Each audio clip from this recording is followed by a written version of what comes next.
Worship you, Father. Worship you, Jesus. Thank you, Lord. Thank you, Lord. Thank you, Lord. Thank you, Jesus. हाँ, ये ठीक है. किसका? 4K60 इसके ऊपर 4K60. Thank you Lord. Okay, इसको चेक कर लेना. यूट्यूब कनेक्ट हो गया बेटा.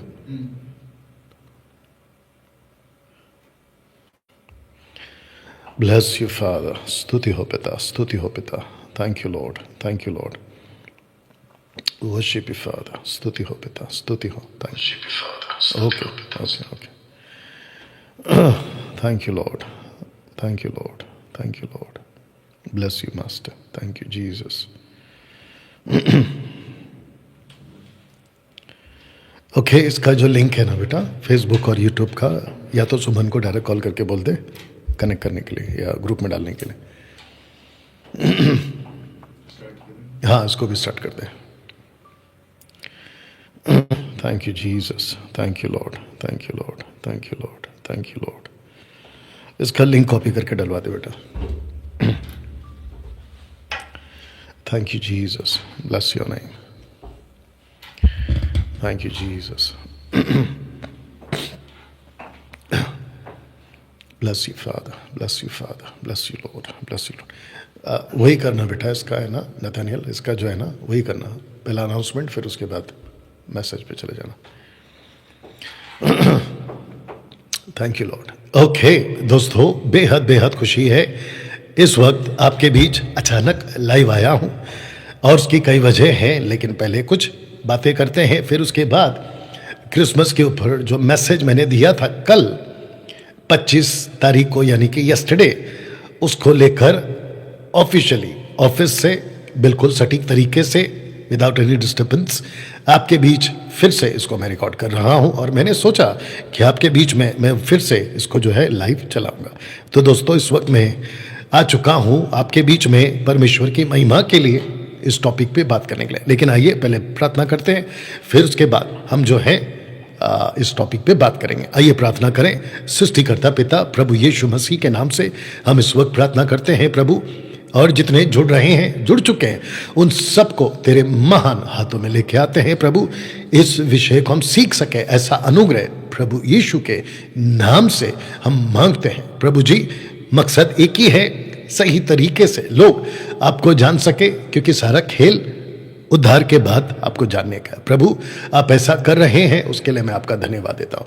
आदर, महिमा, सम्मान सब कुछ आपको देते हुए ये प्रार्थना प्रभु यीशु के नाम से मांगते हैं, आमीन. चलिए दोस्तों, इस वक्त में आपके बीच कुछ अनाउंसमेंट्स हैं, उसको मैं करूंगा. फिर उसके बाद में जो है आज का टॉपिक जो है आपके बीच में बात करूंगा. दोस्तों, मसीह मंथन बैठक हिंदी ऑनलाइन चर्च आपके बीच आता है, कभी सैटरडे तो कभी संडे, कभी सुबह तो कभी शाम को, जिसकी जानकारी मैं आपको देते रहता हूं. लेकिन अभी आज जो है मैं आया हूं फ्राइडे, यानी कि शुक्रवार, आपके बीच इस वक्त में मैं आ चुका हूं. और मैं चाहता हूं उसकी वजह आपको बता दूं कि कल हम जा रहे हैं बाइबल कॉलेज को, जो हम शुरू करने वाले हैं नेक्स्ट ईयर से, फेब के मंथ से उसकी जगह देखने जा रहे हैं. तो दोस्तों, मैं चाहता हूं महाराष्ट्र में नवी मुंबई, पनवेल, नेरल, कर्जत या फिर पूना, खपोली के कहीं पे भी आसपास में हम ढूंढ रहे हैं बाइबल कॉलेज की जगह, जिसको कहते हैं या तो हमें एनए प्लॉट चाहिए, या तो हमको एग्रीकल्चर प्लॉट चाहिए, या फिर हमको फार्म हाउस टाइप का कोई जगह चाहिए. 3 गुंठे का, 4 गुंठे का लगभग जगह चाहिए, जहाँ पे 4,000 स्क्वायर फीट या 3,000 स्क्वायर फीट की जो जगह है, जिसको कहते हैं G+, हम बनाना चाहते हैं. और वहाँ पे हम जो है बाइबल कॉलेज शुरू करना चाहते हैं, स्टूडेंट्स को बुलाकर, और उनके बीच में हम परमेश्वर की महिमा करना चाहते हैं. तो जिसके चलते दोस्तों, कल मैं जा रहा हूँ एक जगह, और जगह की शूटिंग नहीं कर पाऊंगा, जगह का नाम आपको नहीं बता पाऊंगा, क्योंकि सिक्योरिटी रीज़न से आप जानते हैं कि मसीहों को लेकर कई बातें करी जाती हैं, जिसके चलते उस बात को आपके बीच में ज़्यादा खुलासा नहीं कर पाऊंगा. लेकिन आपको यह अनाउंसमेंट कर रहा हूं कि मैं आपके बीच आज इसलिए लाइव आया हूं क्योंकि कल और परसों आपके बीच में लाइव नहीं आ पाऊंगा, ठीक है ना। चलिए दोस्तों, आपको बताता चलूं कि खूब जुड़े, मसीह मंथन बैठक से जुड़े, और जितने भी इस वक्त में कनेक्ट हो चुके, अगर आपको लगता है कि शेयर करना है तो आप लोग प्लीज शेयर करें और दूसरों तक जो है इन बातों को आप लोग पहुंचाते रहे। चलिए दोस्तों, आपके बीच में बताता चलूं कि मैं आपको कुछ दिनों से सतर्क कर रहा हूं कि आ चुका है वो समय। जी, आपने बिल्कुल ठीक सुना, आ चुका है वो समय। दूसरा तीमुथियुस उसका 4:3 कहता है, 4:3 कहता है, क्योंकि ऐसा समय आएगा कि लोग खरा उपदेश ना सह सकेंगे पर कानों की खुजली के कारण। आप जानते हैं कि वो समय आ चुका है जिसके चलते खरी शिक्षा उनके कानों में उनको तकलीफ जरूर देगी, लेकिन मैंने नीचे लिखा है कि उनका उद्धार का रास्ता जरूर दिखाएगी। तो दोस्तों, आज आपका चर्च कौन सा है, आपका पास्टर कौन सा है, आप किस पास्टर को सुनते हैं? क्या वो ऐसी बातें करता है जो प्रभु की है, प्रभु यीशु की है? क्या वो ऐसी बातें करता है जो अर्ली चर्च के पास्टरों ने, अपोस्तलों ने, प्रभु के दासों ने सिखाए? क्या वो करते हैं? अगर वो करते हैं तो आप सही जगह पे हैं। यानी कि दशमांश की बात अगर हो रही है जो कि व्यवस्था के दायरे में आता है तो वो गलत हो जाएगा, क्योंकि जो व्यवस्था के दायरे में है वो श्रापित है, और मसीह बना ही श्रापित व्यवस्था से मानव जाति को, इजराइलियों को छुड़ाने के लिए। तो जिसके चलते दोस्तों, मैं ये सारी बातों का सतर्क आपको करता रहता हूं, और अगले साल से और भी तेजी से उसको मैं करूंगा ना। दोस्तों, डैनियल राज को अगर आपको सुनना है तो टोटल 3 प्लेटफॉर्म से आप मुझे सुन सकते हैं। एक है फेसबुक, और दूसरा यूट्यूब, और तीसरा इंस्टाग्राम। याद रखिएगा, मुझे फॉलो सब्सक्राइब वही करेगा जिसको पता है कि खरी शिक्षा क्या होती है, क्योंकि मिल्क ड्रिंकिंग क्रिश्चियंस मुझे हजम नहीं कर पाएंगे। आप इसको घमंड कहो, आप इसको एटीट्यूड करो, आई डोंट केयर, लेकिन आपको समझना होगा कि केवल खरी शिक्षा वाले ही सब्सक्राइब करें और फॉलो करें। और इसके पीछे मेरा मकसद बिल्कुल साफ रखा है कि पैसा कमाना नहीं है। जी, आपने बिल्कुल ठीक सुना, मैं सोशल प्लेटफॉर्म से पैसे नहीं कमाता ना। दोस्तों, आप अगर मुझसे जुड़ना चाहते हैं तो हम सभी के लिए, आप सभी के लिए हमने एक ऑफिशियल मसीह मंथन बैठक का व्हाट्सएप ग्रुप बनाया है, और जिसके लिए संपर्क करना है सिस्टर नीता सोलोमन जी को, और साथ ही साथ एमएमबी ऑफिस को। यहाँ कॉल करके आप जो है हमसे जुड़ सकते हैं। यदि किसी को आत्मिक सलाह की जरूरत है या स्पिरिचुअल काउंसलिंग की जरूरत है तो मैं चाहता हूँ कि सिस्टर शकुंतला जी को आप कॉल करेंगे और वो आपको जो है आत्मिक मार्गदर्शन कराएंगे। साथ ही साथ जवानों की सभा चलती है, संपर्क कर ले। महिलाओं की सभा चलती है, संपर्क कर ले। बच्चों की सभा एवरी संडे किड्स चर्च के नाम से चलती है, संपर्क कर ले। साथ ही साथ पूरे भारत में हमारी कहां कहां शाखाएं हैं, इन सब की जानकारी आपको जो है इस नंबर पे मिल जाएगी। दोस्तों, जैसे मैंने कहा, आज मेरा लाइव आपके बीच में आने का मकसद यही है कि हम बाइबल कॉलेज के लिए बड़ी जगह ढूंढ रहे हैं। जहां अभी तक हम 12 लोगों को सिखा रहे थे, अब मेरा दर्शन है 25 से 50 लोगों को एट अ टाइम, एक साथ आपके बीच में हम उनको सिखा सके। तो दोस्तों, registration fees for accommodation, not for Bible college fees, it is only for accommodation. 5000 rupees का जो है वो आपको अकोमोडेशन चार्ज आपको देना होगा, जिसमें आपका खाना, रहना, सारी सुविधा, नहाना, A to Z, toothbrush, paste, everything आपको जो है इसमें इंक्लूड है। और मैं चाहता हूं कि जितनी सुविधा आने वाले दिनों में आपको मैं दे सकूं, उतनी सुविधा देने की कोशिश हम करेंगे प्रभु के अनुग्रह से। क्या क्या चीजें आप सिखाएंगे? Branches of theology, bibliology, theology, pneumatology, christology, anthropology, hamartiology, soteriology, axiology, angelology, demonology, eschatology, ये सारे के सारे पॉइंट्स आपको सिखाते हैं ना। आप सोच रहे होंगे कि डैनियल भाई किसको संपर्क करना है, तो सिस्टर सिवान को कॉल करें और वो आपको जो है इस नंबर पर कॉल करने पर आपको बाकी सारी जानकारियां वो आपको दे देंगे। कौन से वक्त पे कॉल करना है, 11 से लेकर शाम को 6 बजे तक आप कॉल कर सकते हैं। फिर उसके बाद आपको मैसेज ड्रॉप करना है, और जिसके लिए आपको जो है बाकी सारी जानकारियां दे दी जाएगी। ओके दोस्तों, इस 26 जनवरी को, यानी कि अगले साल 2026 और 26 डेट को अच्छा, 26 को, ठीक है ना। तो जिसके चलते मैंने पहले कहा था आपके लिए जो जगह है वो था एसीएफ प्रेयर हॉल, लेकिन क्योंकि एसीएफ प्रेयर हॉल हमको मिल तो रहा है, लेकिन जो वक्त जो है वो सूटेबल नहीं है, तो जिसके चलते अब हम कर रहे हैं कोलाबा हॉल में। ये कोलाबा हॉल कहाँ है, आपको एमएमबी ऑफिस में कॉल करने के बाद में आपको पता चल जाएगा। और ये सिर्फ और सिर्फ एमएमबी के जो लीडर्स हैं उनके लिए मैंने रखा है, बाकी आप देख लीजिएगा, ठीक है ना। साथ ही साथ आपको बताता चलूं कि साउंड डॉक्ट्रिन आर्मी हम तैयार कर रहे हैं। याद रखिए, खरी शिक्षा की सेना साउंड डॉक्ट्रिन आर्मी, इस वचन के हिसाब से हम तैयार कर रहे हैं ताकि अगली पीढ़ी को हम बचा सके पेटू सेवकों से, फॉल्स प्रॉफिट से और खाल ओढ़े भेड़ियों से जो है उनको हम बचा सके ना। मैं चाहता हूं कि ये सारी जो जानकारियां हैं आपके बीच में मैंने रखी हैं, इसको आप लोग जरूर फॉलो करें। अब बात करते हैं आज के टॉपिक पे। यस बेटा, जितने जुड़ चुके हैं चेक करो, जितने जुड़ चुके हैं। आवाज फट रहा है, क्या है सब चेक आगे करके देख लेना। या लेकिन अभी आज जो है मैं आया हूं फ्राइडे यानी कि शुक्र। या परफेक्ट, ओके। अभी नेक्स्ट टेक वेट करना, मैं जब बोलूं तब स्टार्ट करना। ओके, जितने फेसबुक और यूट्यूब पे जुड़ चुके हैं आप सबका फिर से वेलकम करता हूं। खूब शेयर करें, खूब वॉच पार्टी करें। और आज लाइव फिर से इस टॉपिक पे बात करने जा रहा हूं। चलिए स्टार्ट करिए। Thank you Lord. दोस्तों, जय मसीह। प्रभु यीशु मसीह के नाम में जितने इस वक्त में मेरी रिकॉर्डेड वीडियो देख रहे हैं, आप सभी का आज इस मैसेज को सुनने के लिए मैं वेलकम करता हूं। क्रिसमस मैसेज आपके बीच देने जा रहा हूं, लेकिन जो क्रिसमस मैसेज होगा 2025 का, वो होगा फ्रॉम जूविश एंगल। जी हां दोस्तों, मसीह की देह में प्रभु यीशु की सेविकाएं करते हुए 32 साल से मैंने बात को समझा है। यीशु का जन्म कैथलिक, कैरिस्मेटिक, पेंटिकॉस्टल या फिर किसी मेनलाइन चर्च के माध्यम से नहीं हुआ है, बल्कि यीशु का जन्म जूइश एंगल से हुआ है। यीशु का पैदा होने से लेकर यीशु का मरने तक, जी उठने तक, असेंशन, डिसेंशन, ये जो भी कुछ हुआ है, यानी कि नीचे जाना अधोलोक में, उठाया जाना परलोक में, ये जो सब कुछ हुआ है ना, ये सब कुछ हुआ है जूइश एंगल से। माफी चाहूंगा। तो जिसके चलते दोस्तों आज 32 सालों से मैं जिस बात को रखते आया हूं, 2025 का ये क्रिसमस मैसेज आपके लिए बहुत अलग होने वाला है, क्योंकि ये जूइश एंगल से आप सुनने जा रहे हैं। मसीह इतिहास में पहली बार ये ऐसा प्रचार होगा। मैं समझता हूं कि आपने नहीं सुना होगा। अगर सुना है, प्रेज गॉड फॉर दैट। लेकिन अगर नहीं सुना, मैं रिक्वेस्ट करता हूं कि जैसे ही आप इस वीडियो को सुन चुकेंगे, जितनी तादाद में शेयर कर पाओगे तो बिल्कुल करिएगा ना। मैं चाहता हूं कि एक कहावत को पहले आपको क्लियर कर दूं कि धोबी का कुत्ता घर का ना घाट का।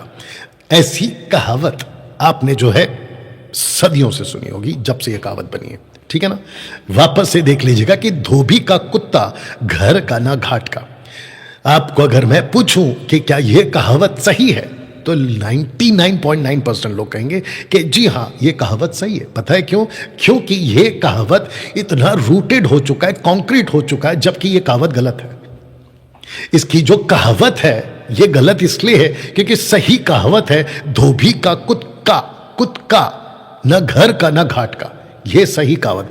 कुत्ता क्या होता है? यह होता है जिसको धोबी ना तो घर ले जा सकता है कपड़े धोने के बाद, ना घर से घाट ले जा सकता है कपड़े धोने के लिए, क्योंकि अब काफी वजन होता है, तो ना कहीं रख सकता है ना ले जा सकता है। तो इसको कहते थे कि ये कहीं छुपा देते थे, और जब इसको छुपा देते थे तो ना ये रहा घर का ना ये रहा घाट का। तो जिसके चलते होता यह था कि यह कहावत यहां से बनी कि कुत्ता, धोबी का कुत्ता, न घर का न घाट का, जिसके चलते ये कहावत बनी। ऐसे ही क्रिसमस को लेकर बहुत सारी चीजें गड़बड़ हुई है, और जिसके लिए आज मैं प्रयास करूंगा। लगभग 1 घंटे के आसपास की ये वीडियो होगी, मेरे साथ में बने रहेगा। दूसरा एग्जाम्पल है कि अकल बड़ी या भैंस, जबकि यह कहावत भी गलत है, क्योंकि सही कहावत है अकल बड़ी या भैंस।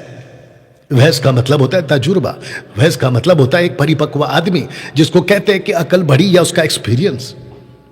तब जाकर यह कहावत भी आप पता लगा पाओगे, जिसके चलते दोस्तों क्रिसमस को लेके जीसस के जन्म को लेकर इतनी ज़्यादा थियरी बन चुकी है, ऐसा है ना, वैसा है ना, ये है ना, वो है, बहुत सारी बातें आपको जो है पता चलती है ना। एक व्यक्ति है जिसका नाम है रवीश कुमार, ऑफिशियल पेज पे ही आते हैं और इन्होंने क्रिसमस को लेकर कुछ 2 दिन पहले एक यूट्यूब पे वीडियो बनाई थी जो मेरे हाथ लग गई थी। और मैं जब इसको देख रहा था तो इन्होंने, रवीश कुमार जी ने, एक पुस्तक का जिक्र किया जिसको कहते हैं इंडियन क्रिसमस। इस पुस्तक के अंदर बहुत सारे लोगों ने अपनी अपनी, नीचे लिखा हुआ देख लेना, बहुत सारे लोगों ने अपनी अपनी प्रतिक्रिया दी है कि क्रिसमस क्या होता है, क्या नहीं होता है, कहाँ मनाते हैं, कहाँ नहीं मनाते। तो रवीश कुमार जी जो कि बहुत अच्छे आदमी हैं, और ये साथ ही साथ ये चाटुकार पत्रकार नहीं है, ये बहुत अच्छे पत्रकार हैं और मैं समझता हूँ सटीक बातों को रखते। तो मैं इनके ऊपर कुछ नहीं कह रहा हूँ, लेकिन इन्होंने जो प्रोग्राम चलाया था, जिस पुस्तक की बात करी थी, मैं उसकी बात करूँगा। तो इस पुस्तक को, जिसको कहते हैं इंडियन क्रिसमस, इसमें जिक्र है सबका, केक का, वाइन का, जूते का, पता नहीं क्या क्या चीज़ों का, लेकिन इस पुस्तक के अंदर यीशु को हाईलाइट नहीं किया गया। सेंटा क्लॉज का जिक्र है, क्रिसमस ट्री का जिक्र है, सबका जिक्र किया गया, लेकिन जीसस जिसकी वजह से, जिसको कहते हैं ना Christmas the reason, season, the season of Christmas, और सीजन उसका जो रीजन है वो नहीं बताते हैं, जिसके चलते आज, जैसे मैंने कहा ना, धोबी का कुत्ता ना घर का घाट का, अकल बढ़िया भैंस। तो जैसे ये कहावत रूटेड हो गए जबकि वो गलत कहावत है, वैसे ही क्रिसमस जो सही है वो निकल गया और गलत कहावत रूटेड हो गई। Christmas tree, Santa Claus Bible में नहीं है, नहीं है, किसी भी तरीके से नहीं है। कुछ वर्शिपर्स गीत गाते हैं गाय के गौशाला में, गाय का गौशाला कभी भी नहीं था। जीसस गाय के गौशाला में ना तो पैदा हुए, ना भेड़ बकरियों के गौशाला में पैदा हुए। यीशु जहां पैदा हुए वो प्रॉपर एक जगह थी, उसको आप केव्स बोलो यानी गुफा, या फिर कोई रहने की जगह बोलिए, लेकिन वो ना था गाय का गौशाला था, ना भेड़ बकरी का गौशाला था। जो भेड़ बकरी चराते थे वो अलग थे, जीसस का जो जन्म हुआ वो अलग है, लेकिन सारा बेड़ा गर्क कर दिया। तो वर्शिपर जितने भी गीत बनाते, गाय का गोटा, गाय का गौशाला, बकवास है, बंद करो गाना। आपको जीसस की बात करने के लिए सटीक तरीके से बात करना जरूरी है। आधार कार्ड पे एक छोटा सा स्पेलिंग मिस्टेक होता है तो आधार कार्ड रिजेक्ट हो जाता है। मंत्री जी का नाम ठीक से नहीं लिया तो फिर वो आपके लिए दिक्कत आ जाती है, मैंने देखा है कई प्रोग्रामों में। आप समझ रहे, वैसे ही किसी व्यक्ति की बात अगर ठीक से ना करें तो दिक्कत होती है। वैसे आप प्रभु यीशु की बात कर रहे हैं, आप उसकी जन्म की बात कर रहे हैं, अगर आप सटीक तरीके से ना सीखे तो फिर मतलब क्या हो गया।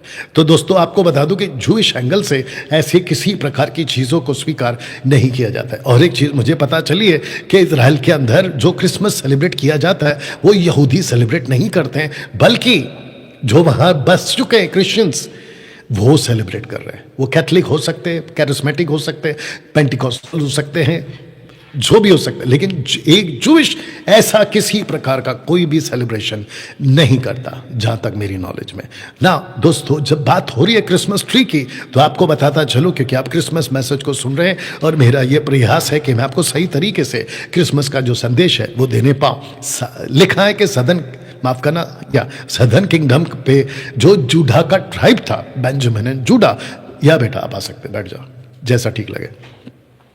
जूडा बेंजामिन जो एक गोत्र कर दिया गया था, वो वर्शिप करते थे हर एक पेड़ की, जिसको लिखा है कि southern kingdom started worshipping green tree, और जो राजा उस वक्त में था वो रेहोबाम था, और उसने ये वर्शिप स्टार्ट कर। इसका जिक्र कहाँ है आपके बीच में रख देता हूं कि 2 किंग चैप्टर 14 वर्स 22, यहूदी लोग वो करने लगे, यहूदी लोग वो करने लगे जो यहोवा की दृष्टि में बुरा है, अपने पुरखाओं से भी अधिक पाप करके उसकी जलन भड़काई। अब सुनिएगा वचन 23, उन्होंने तो सब ऊंचे टीलों पर, और लिखा है कि हरे वृक्ष के तले ऊंचे स्थान और लाठें और अशेरा नाम मूर्तें बना ली। Green tree worship. और इसका जिक्र कहां से शुरू होता है आपको बता देता हूं। अशेरा कहां से है, जिसको कहते हैं द गॉड ऑफ सेक्स।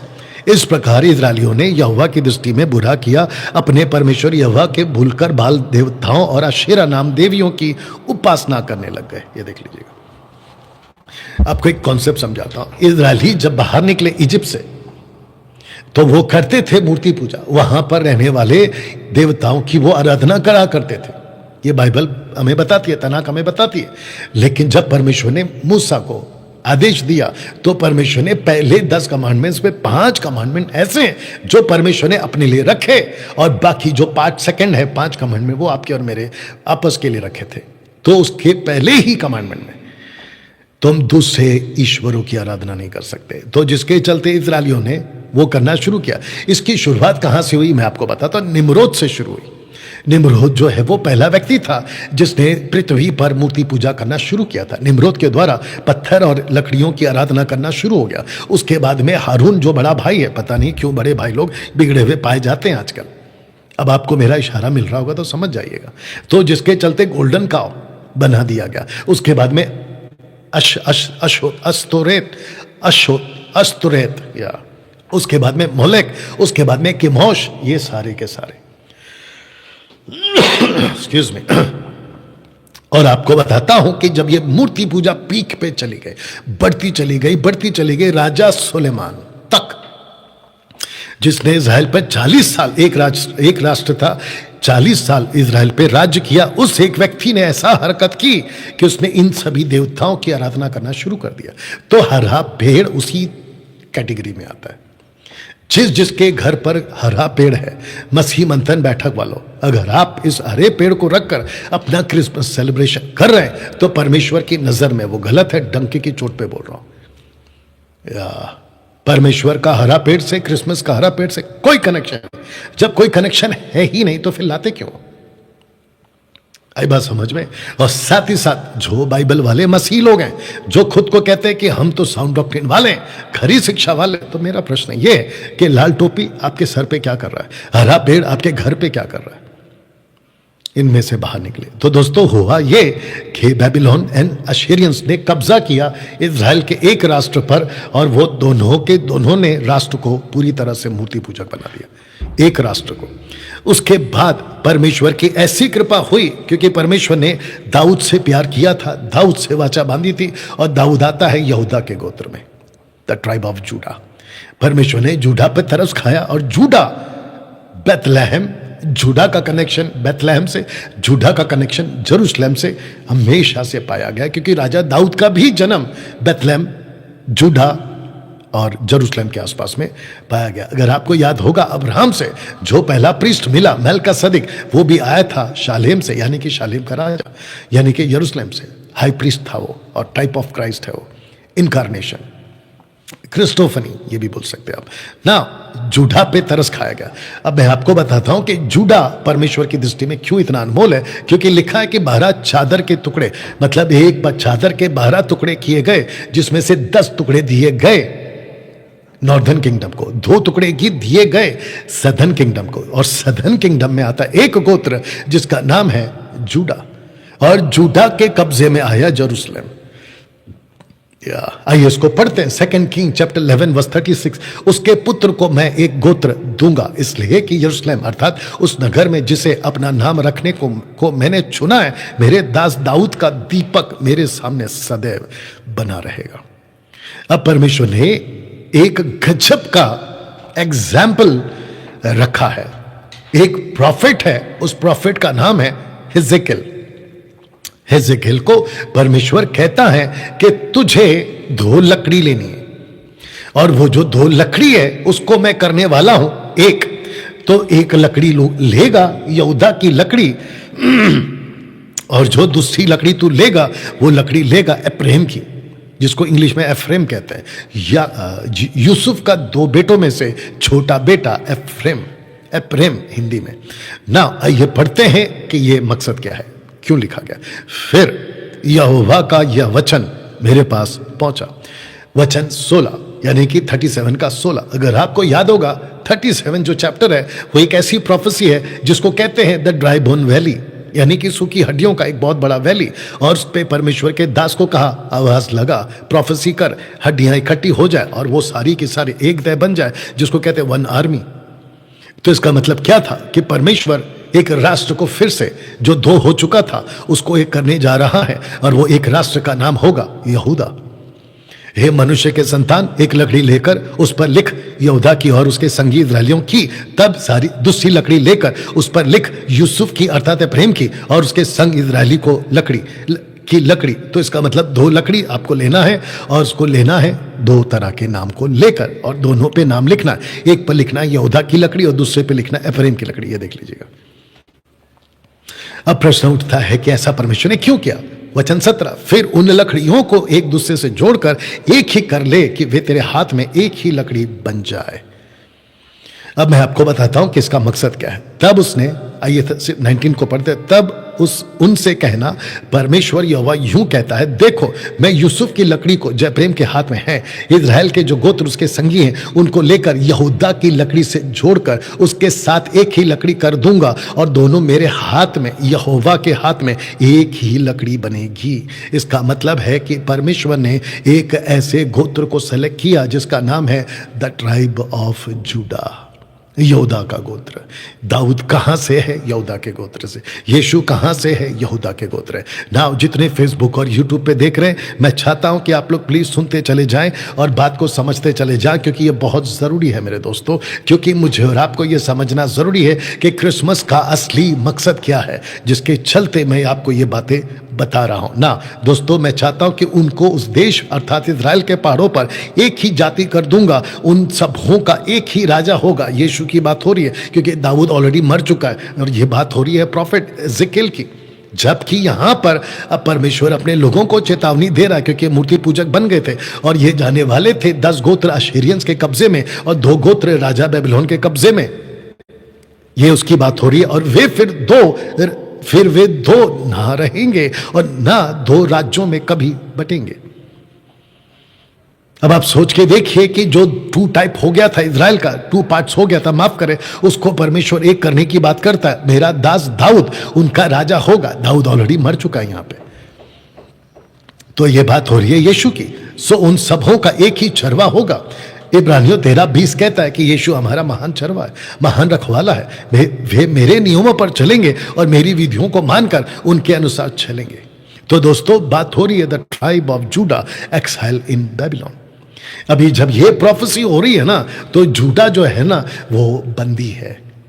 और परमेश्वर ने 3 प्रॉफिट्स को भेजा, जिसमें से एक का नाम है डैनियल, दूसरे का नाम है जरमाया और तीसरे का नाम है आइजाया। और ये जितने भी प्रॉफिट्स का मैंने जिक्र किया, इंक्लूडिंग एजेकिएल, ये सारे के सारे जो प्रॉफिट्स थे, ये प्रोफेसाई कर रहे थे मात्र एक ट्राइब की, जिसका नाम है जूडा।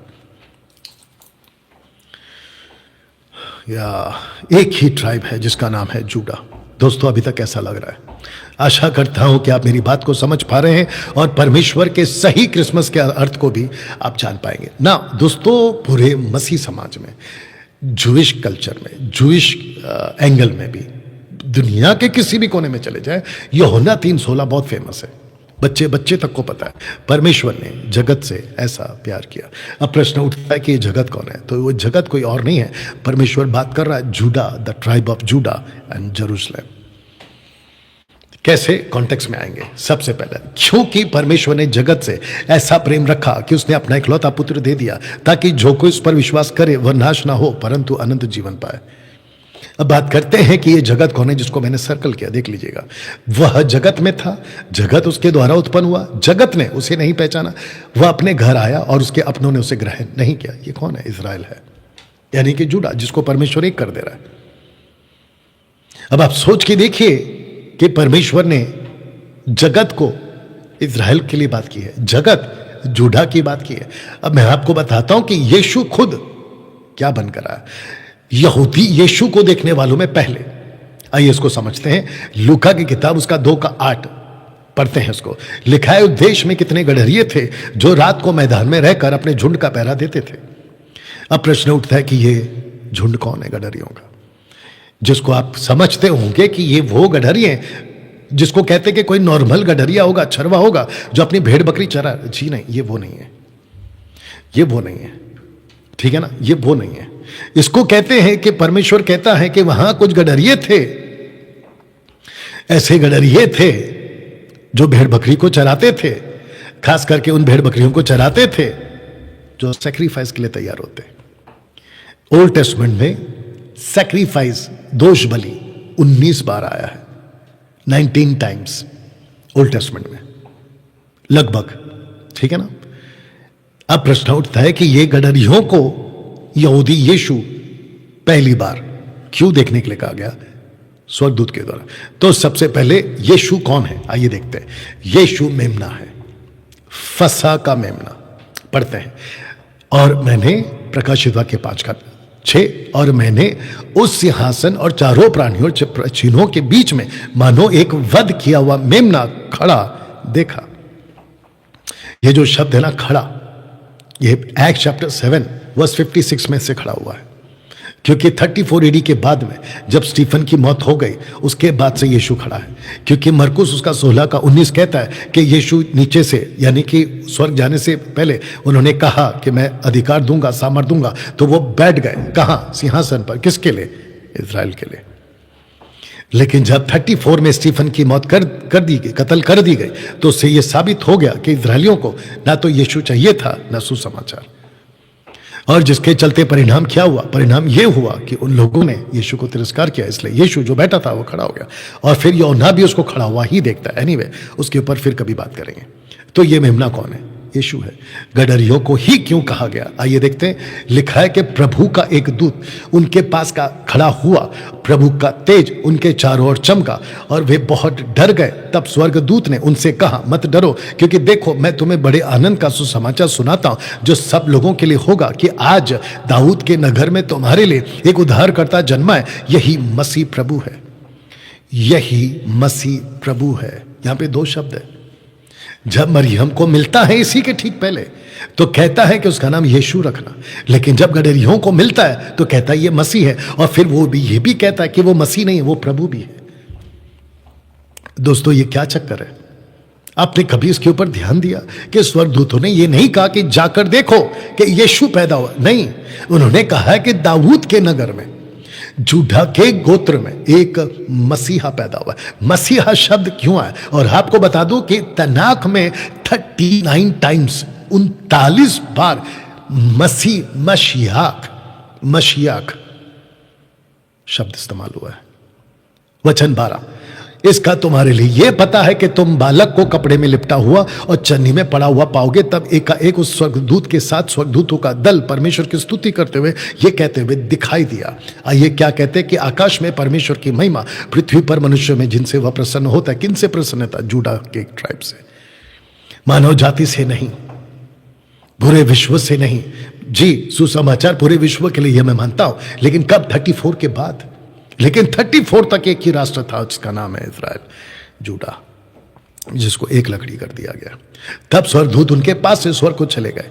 तो गडरियों ने आपस में कहा कि आओ हम बैतलहम जाकर, कहां? बैतलहम जाकर ये बात जो हुई है जिसे प्रभु ने हमें बताया देखें। क्योंकि दर्शन किसने दिया था? प्रकाश किसका चमका था? देख लीजिए, ऊपर लिखा प्रभु का तेज, प्रभु का तेज। ये प्रभु का तेज कहां पढ़ने को मिलता है? यशायाह की किताब उसका 60 में मिलता है। उठ प्रकाशमान हो, क्योंकि प्रभु यहोवा का तेज तुझ पे प्रकट हुआ है। ये वहां कनेक्शन जाएगा, सॉरी। अब इसको देख लेते तो लिखा है वचन 16, उन्होंने तुरंत जाकर मरियम यूसुफ को चन्नी में और बालक को पड़ा देखा। ऐसा नहीं लिखा कि यीशु को पड़ा देखा, लिखा है बालक को पड़ा देखा। ये बालक का कनेक्शन कहां से आएगा? यशायाह की किताब उसका 9:6 में या 9:6 में तो कहता है कि हमारे लिए बालक उत्पन्न हुआ। ये वो बालक है, और ये बालक वो है जिसका नाम है यीशु। 30 साल तक ये बालक, 30 साल के बाद में ये पुत्र, फिर पुत्र के बाद में 3.5 साल के बाद में मसीहा तक चला, और फिर उसके बाद जब जी उठा तो वो बन गया प्रभु। यूड है वाव है। चन्नी में बालक को पड़ा देखा। उन्हें देखकर उन्होंने वह बात जो इस बालक के विषय में उनसे कही गई थी प्रकट की, और सब सुनने वालों ने उन सब बातों से जो गडरियों ने उनसे कही थी आश्चर्य किया। तो दोस्तों, पौलुस कहता है क्योंकि हमारा भी फंसा जो मसीह है बलिदान हुआ। पौलुस को कहां से पता चला कि यीशु मसीह मेमना है? पौलुस ने कभी यीशु से फेस टू फेस डायरेक्ट जीते जी बात नहीं की जब यीशु पृथ्वी पे थे। वो तो दर्शन के माध्यम से मिलते थे पौलुस से। तो प्रश्न उठता है दोस्तों, ये सब क्या हो रहा है? क्रिसमस का असली मकसद आपको समझना बहुत जरूरी है। अखमीरी रोटी का पर्व जो फसह कहलाता है निकट था। यीशु जो क्रूस पे मरे, अकॉर्डिंग टू गैब्रियल डैनियल को चैप्टर 9 में दर्शन जो देते हैं, उसकी बड़ी प्रार्थना के बाद में वो शाम का वक्त था। शाम का वक्त अन्न बलि, सैक्रिफाइस, फसह का मेमना, सबका कनेक्शन है। ये है असली क्रिसमस। तो दोस्तों, जिसके चलते यीशु के जन्म का मकसद कहां से आया तो आपको बता दूं, बहुत ध्यान से सुनिएगा। अगर इजरायली गुलामी में कभी नहीं गई होती, नंबर 1, अगर इजरायली दो टुकड़ों में कभी बटी नहीं होती। नंबर 2, अगर इजरायलियों ने कभी मूर्ति पूजा किया ही नहीं होता तो यीशु कभी पृथ्वी पर आता ही नहीं। इसको एक स्टेप और आगे ले जाता हूं, अगर आदम और हव्वा ने कभी पाप किया ही नहीं होता तो यीशु कभी पैदा होता ही नहीं, या नहीं होता। क्रिसमस केक काटना नहीं है, क्रिसमस वाइन की बोतल खोलकर दारू पीना नहीं है, क्रिसमस आप नए कपड़े पहनो घर को सजाओ नहीं है, क्रिसमस ट्री लगाओ सेंटा क्लॉज लगाओ नहीं है। क्रिसमस का मकसद ही नहीं समझे, क्रिसमस का असली वजह नहीं समझे तो फिर क्रिसमस किस काम का आपके लिए, बताइए दोस्तों। कैसा लग रहा है अभी तक? मकसद पे बात करूंगा, मकसद पे बात करूंगा जो कि बहुत जरूरी है। मकसद पे बात करूंगा, ठीक है ना, जिसके चलते मैं समझता हूं कि मसीह समाज में बहुत जरूरी है दोस्तों। एक्सक्यूज मी,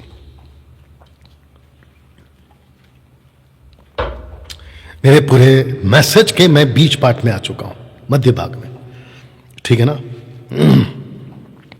मैं समझता हूं कि जिसके चलते आपको और मुझे यह समझना बहुत जरूरी है कि हम जिसको क्रिसमस कहते हैं उसको समझना कितना जरूरी है। दोस्तों कहां से स्टार्ट हुआ मैं आपको बताता हूं। एक शख्स है जिसका नाम है डैनियल, बाइबल का। वो प्रार्थना कर रहा था, प्रार्थना करते करते, चैप्टर 9 का 1 से पढ़ लेना, प्रार्थना करते करते यिर्मयाह की किताब पढ़ते पढ़ते जब उसको यह पता चला 70 साल समाप्त हो रहे या होने वाले या हो रहे हैं, तब गैब्रियल शाम के टाइम आता है, इन द इवनिंग टाइम।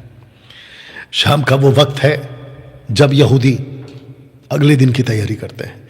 शाम का वक्त वो होता है जब अगला दिन आने वाला होता है। आपको याद होगा परमेश्वर ने सृष्टि की रचना की, लेकिन उसने कभी नहीं कहा कि सुबह हुआ फिर शाम हुआ, लेकिन हमेशा परमेश्वर ने कहा शाम हुई फिर सुबह हुआ। यीशु मरा शाम को, जिंदा हुआ सुबह।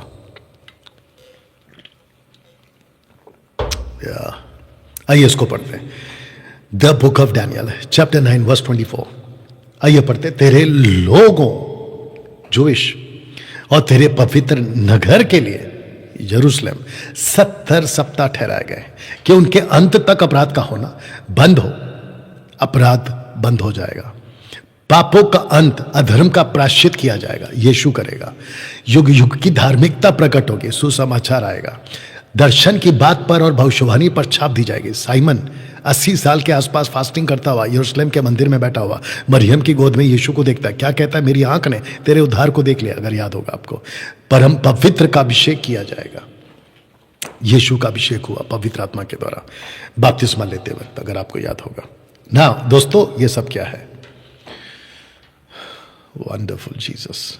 क्या अद्भुत रचना, क्या अद्भुत डिजाइन, क्या अद्भुत प्लानिंग, कितना सटीक है हमारा परमेश्वर। इतनी गहरी बातों को छोड़कर आप लोग कहां दारू, वाइन, सेंटा क्लॉज और क्रिसमस ट्री के पीछे पड़े हो। सालों साल वही करते रहते हो।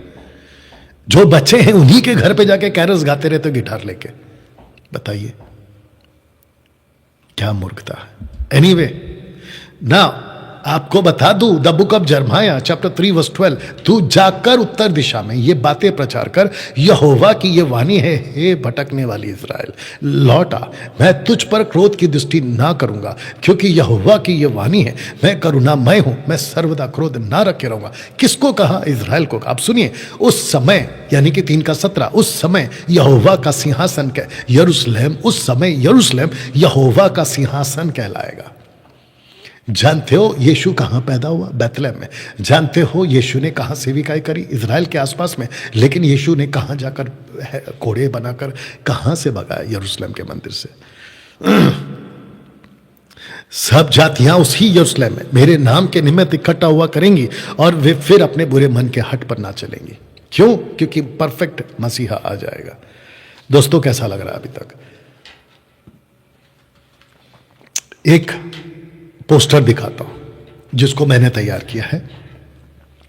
जिसको मैंने नाम दिया है 70 week prophecy, 70 week prophecy of Daniel. Daniel की किताब देख लीजिए, 24 से 24, 25, 26, 27, जिसको 3 पार्ट में बांटना होगा। 70 वीक्स को बांटना होगा। पहले के फर्स्ट पार्ट है 7 सप्ताह का, दूसरा पार्ट है 69 वीक का, और माफ करना 62 का होगा, या उसको कहेंगे 62, माफी चाहता हूँ, 62 का, या 62 का। फिर उसके बाद में आएगा 1 हफ्ता का, टोटल हो जाएंगे 70 वीक्स। 7, 62, 1 मिलाकर होते 490 ईयर्स। अब आपको बताता हूं क्यों। क्योंकि परमेश्वर कहता है एक दिन को गिनना है साल के हिसाब से, और यही वजह है कि सीधे पहाड़ से कनान का रास्ता मात्र 11 दिन का था, लेकिन उसको लग गए 40 साल। वजह यही थी क्योंकि उन्होंने जब जासूसी की थी 40 दिन, तो उन्होंने काम नहीं जीत सकते। परमेश्वर ने कहा जितने दिन तुम भेद ले रहे थे उसको मैं साल में कन्वर्ट कर दूंगा। दिन बन गए 40 साल, अगर आपको याद होगा ना दोस्तों। अगर आप वहां पे देख रहे होंगे डिक्री, माफ करना डिक्री, नॉट डिग्री, डिक्री का मतलब होता है आदेश, हुक्म। आदेश क्या था? 457 बीसी में आदेश आया था कि जो मंदिर यरूशलेम, याद रखो यरूशलेम, जो यरूशलेम का मंदिर टबरनैकल बेबीलोन के राजा नबूकदनेस्सर ने तहस नहस कर दी थी, शहर पना तहस नहस कर दी थी। राजा सुलेमान का बनाया हुआ गढ़, जिसको बनाने में लगे 7 साल, उसको तहस नहस कर दिया, जला दिया। उसको फिर से बनाया जाएगा, जिसमें कुछ प्रॉफिट्स ने खूब साथ दिया, एजरा, नहमाया, और एक रानी थी जिसका नाम है एस्तर, और जिसने साइरस मीडो पर्शिया का जो राजा था, माफ करना उसका नाम क्या था, नाम क्या था उसका, मीडो पर्शिया का राजा साइरस, माफी चाहता हूं, Cyrus, thank you Nathaniel, Cyrus, उसके साथ उसका विवाह हुआ था एस्तर का, ठीक है ना। ये सब पॉइंट्स कट टू कट बड़ी बारीकी से हम बाइबल कॉलेज में सिखाते हैं, ठीक है ना। बहुत डीप स्टडी होती है हमारी बाइबल कॉलेज की, जिसको हम अगले साल 2 फेब से स्टार्ट करने वाले हैं। उसके बाद आदेश जब निकला था 457 में, और वो चला 4 BC तक, और 4 BC में क्या हुआ? बर्थ ऑफ जीसस क्राइस्ट, यीशु का जन्म हुआ। उसके बाद में 27 AD में यीशु मसीह का बपतिस्मा होता है, जब उनकी उम्र 30 साल की थी। तो 27 और 4 को मिलाओगे तो होता है 31, लेकिन 31 में से 1 काट दीजिए, कौन सा? 0, क्योंकि 0 काउंट नहीं होता। 31 AD में यीशु की मृत्यु हो गई, 34 में स्टीफन की मृत्यु हो गई। 34 के बाद में सारा खेल बिगड़ा। लेकिन उसके पहले बताता चलूं, बेटा देख लो सब ठीक चल रहा है। उसके बाद में बताता चलूं कि एक ऐसी घटना घटी जिसको कहते हैं यरूशलेम को देखकर यीशु रोया। कहां लिखा है? पढ़ते हैं लूका 19 का 41। जब वह निकट आया तो नगर को देखकर उस पर रोया। अब प्रश्न उठता है कि यीशु नगर को देख के क्यों रोया? यीशु एक और जगह पे भी रोए थे, लाजर की कब्र पे। किसी को नहीं पता कि यीशु लाजर की कब्र में क्यों रोए, जबकि यीशु खुद कहते हैं कि मैं उसको जिंदा करूंगा। तो रोने की वजह क्या है? यीशु लाजर के लिए नहीं रोए, यीशु मार्था मरियम के लिए नहीं रोए, यीशु वहां किसी की मृत्यु के लिए नहीं रोए। यीशु रोए थे उन शास्त्री फरीसियों के लिए जो उसके ऊपर विश्वास नहीं कर रहे थे। यीशु के प्रोसिक्यूशन का पीक टाइम जानते हो कब से स्टार्ट हुआ? यूहन्ना 11 अध्याय में यीशु ने लाजर को जिंदा किया, और जैसे ही लाजर को जिंदा किया, that was the peak time of prosecution of Jesus Christ. क्योंकि चैप्टर 11 में लाजर जिंदा होता है, और चैप्टर 12 से प्रोसिक्यूशन स्टार्ट होता है, और चैप्टर 12, चैप्टर 13, चैप्टर 14 आप पढ़ते चले जाओ, जीसस पाए जाएंगे आपको अपर रूम में, upper city, upper room in the Jerusalem. Yeshu नगर को देख के क्यों रोया? क्योंकि डैनियल ने कहा था, कौन सा? बाइबल वाला। उसने कहा था तेरे लोगों और तेरे नगर के लिए, यरूशलेम के लिए 70 सप्ताह दिए गए। 69th वीक जैसे ही फिनिश होगा, यीशु क्रूस पे मरेगा, मसीहा विल कट ऑफ। यीशु के 3.5 साल की सेविका है, बहुत इंपॉर्टेंट है, रखूंगा। अब प्रश्न उठता है, क्या क्रिसमस खुशी का विषय है? आइए इसको समझते हैं। असली वजह को समझना होगा।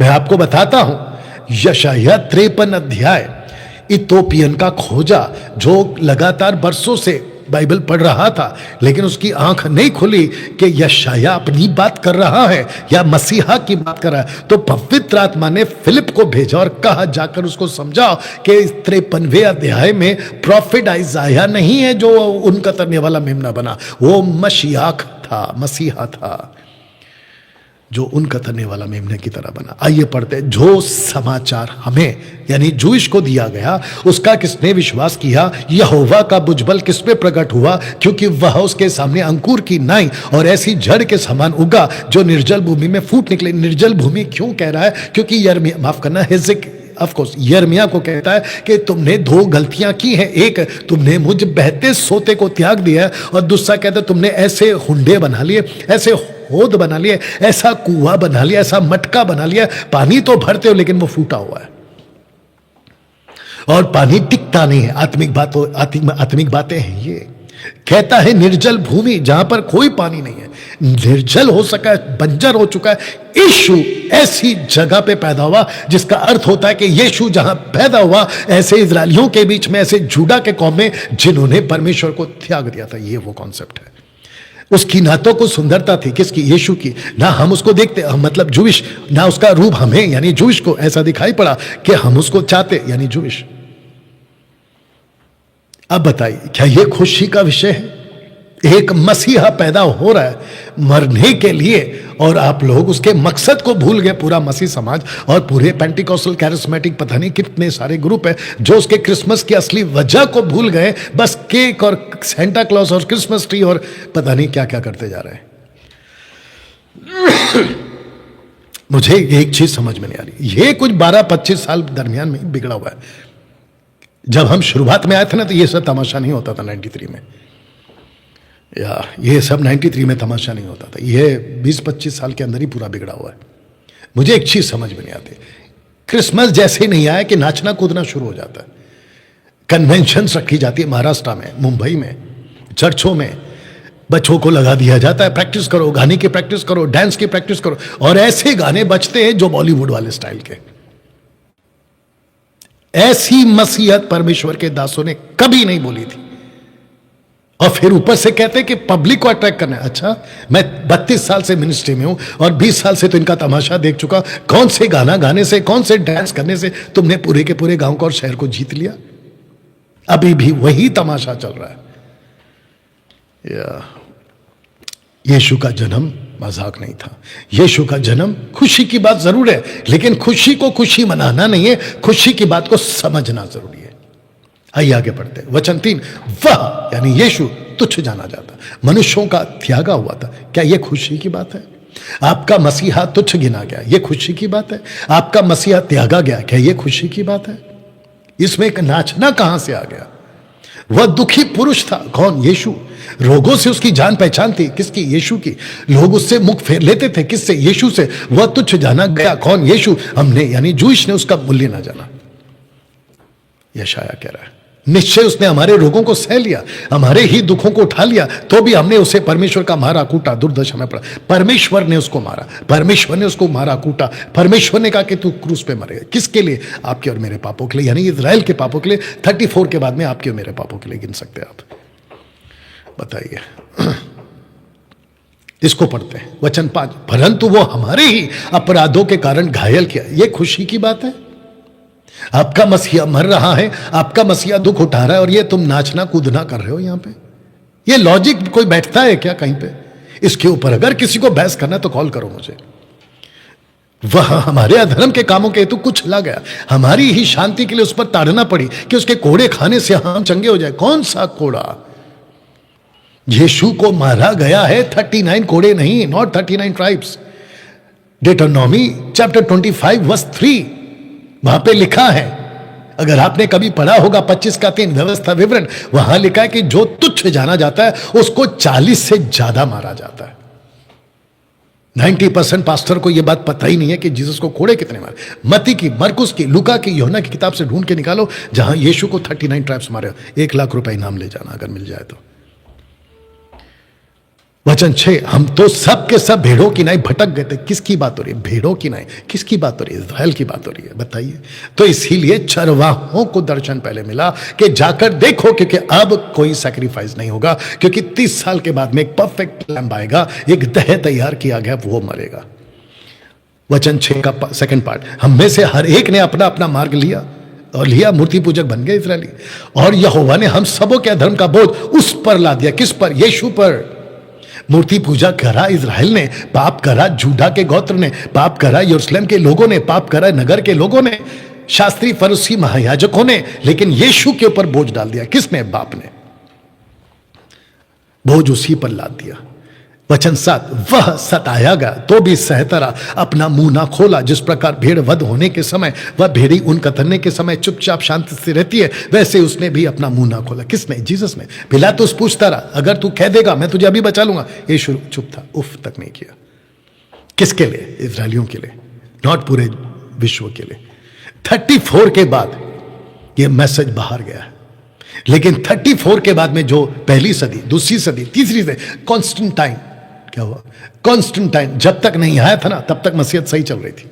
जैसे ही कॉन्स्टेंटाइन आ गया, तीसरी सदी के बाद से बेड़ा गर्क हो गया। पता है क्यों? क्योंकि कॉन्स्टेंटाइन को लगा कि मैं एक धर्म को अपना रहा, जबकि क्रिश्चियनिटी कभी धर्म नहीं था। आज जितनी भी एक्टिविटीज मसीहत में हो रही है ना, वो सारे के सारे रिलीजियस की तरफ जा रही है। बहुत दुख की बात है। कपड़े बन चुके हैं पादरियों के, फादर के, चोला पहन लेते हैं। जो एक टाइम पे सूट बूट कोट बोट में रहते थे, आजकल मैं देख रहा हूं कि वो टोपी बिशप का पूरा कपड़ा पहन के क्रूस हाथ में धार्मिक बनते जा रहे हैं, और ये मूर्ति पूजा से कनेक्टेड है। इसके ऊपर किसी को बहस करना है तो करिए ना। उसने मुंह नहीं खोला। मत्ती के किताब में हेरोदेस राजा के दिनों में जब यहूदियों के बैतलहम में यीशु का जन्म हुआ, तो क्रिसमस आपका असली ये है। अब ये सब कुछ जो मैंने पढ़ाया था ना, यशायाह 53 का 1 से लेकर 7 तक में, इसकी वजह है ये यीशु। एक बालक उत्पन्न होगा, हमें बालक दिया गया, पुत्र दिया गया, ये यीशु है, मसीह नहीं। मसीह बनेगा 30 साल के बाद, प्रभु बनेगा 34 के बाद। सो यूसुफ भी इसलिए कि वो दाऊद के घराने और वंश और गलील के नगर से यहूदिया में दाऊद के नगर बैतलहम को गया। और इसको देखिएगा, जिसे नहीं जानते उसका भजन करते हो, हम जिसे जानते हो उसका भजन करते, क्योंकि उद्धार यहूदियों में से। यीशु मसीह किसको कह रहे? सेमेटियंस को कह रहे। सेमेटियंस कौन है? अशीरियंस के लोग हैं। अशीरियंस और सेमेटियन एक हो गया मूर्ति पूजा के चक्कर में। कौन? वो 10 गोत्र, जिसको कहते हैं नॉर्दर्न किंगडम। मीका क्या कहता है? देखो, हे बैतलहम एफ्राता, यदि तो ऐसा छोटा, क्योंकि एफ्राता 2 है, एक बड़ा एक छोटा, यदि तो ऐसा छोटा कि यहूदा के हजारों में गिना नहीं जाता, तो भी तुझ में से मेरे लिए एक पुरुष निकलेगा। ये पुरुष कौन है? ये जीसस है। मसीह कौन है? अभिषेकित है। प्रभु कौन है? गॉड है, यूड है वाव है। ये पुरुष निकलेगा जो इज़राइल में प्रभुता करने वाला होगा। उसका निकलना प्राचीन काल से, वरना अनादि काल से होता है। तो ये किस पे प्रभुता करेगा? विश्व की बात नहीं की है, इज़राइल की बात की है। आपके पास जो क्रिसमस का मैसेज पहुंचा है वो कैथलिक एंगल से पहुंचा है। बनाना बंद करो। आपको यहूदी एंगल से समझना होगा, आपको जूविश एंगल से समझना होगा। डैनियल भाई, क्या आप जूविश हैं? मैं बिल्कुल नहीं हूं। क्या आप 613 कानून को फॉलो करते? बिल्कुल नहीं करता। अगर कर रहा होता ना, तो मेरी जो सभा है ना, वो सैटरडे घोषित हो जाती। मैं सैटरडे संडे नहीं करता अनाउंसमेंट। साथ ही साथ मैं वो सारे के सारे 613 कानून को फॉलो कर रहा होता। मैं व्यवस्था के दायरे में नहीं हूं। मैं बात कर रहा हूं व्यवस्था के अधीन जो पैदा हुआ, मसीहा की बात कर रहा हूं। यीशु का जन्म का मकसद अगर आप नहीं समझे, आपका क्रिसमस बनाना बेकार। उसका निकलना प्राचीन काल से, वरना अनादि काल से। तो दोस्तों, एक मैप के जरिए समझा देता हूं। एक शख्स है, एक चेला है यीशु का, जिसका नाम है नतनियल। इसके पास में फिलिप जाता है, फिलिपुस जाता है। फिलिपुस जाकर कहता है कि नतनियल चलो, हमको मसीह मिल गया। उसने नहीं कहा कि हमको यीशु मिल गया, उसने कहा हमको मसीह मिल गया। कौन सा मसीह? जिसका हम वेट कर रहे हैं। कौन सा मसीह? जिसकी बात प्रोफेसी करी, डैनियल ने करी, आइज़ाया ने करी, यिर्मयाह ने करी, एजेकिएल ने करी, उसका हम वेट कर रहे हैं। बोला ओके। तो बोला कहां से आया? बोला नाजरत से आया। ये देखो, नासरत से आया। बोला नासरत से भी कोई अच्छी वस्तु आ सकती है? ऐसी बात की गई। नासरत से कोई अच्छी वस्तु नहीं आ सकती। तो फिलिप के पास में कोई जवाब नहीं था कि मैं इसको कैसे समझाऊं, क्योंकि फिलिप के पास में तभी पूरी की पूरी स्टडी नहीं थी। तो उसने कहा एक काम कर, तू चल के देख ले।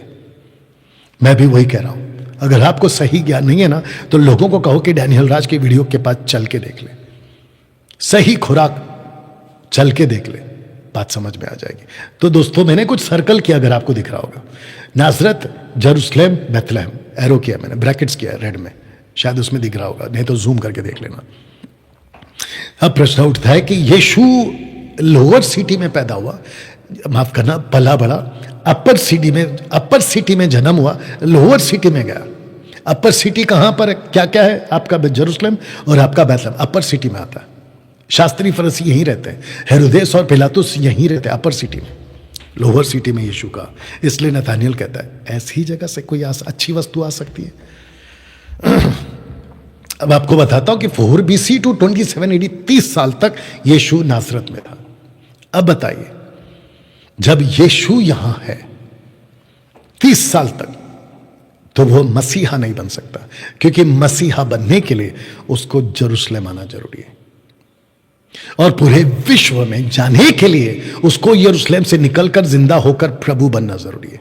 तब जाकर आपके लिए मैंने रखा है कि प्रभु जिसे तुम ढूंढते हो वो अचानक अपने मंदिर में आ जाएगा। कहां? जेरूसलेम में। तो जीसस को 3 भाग में बांटना होगा।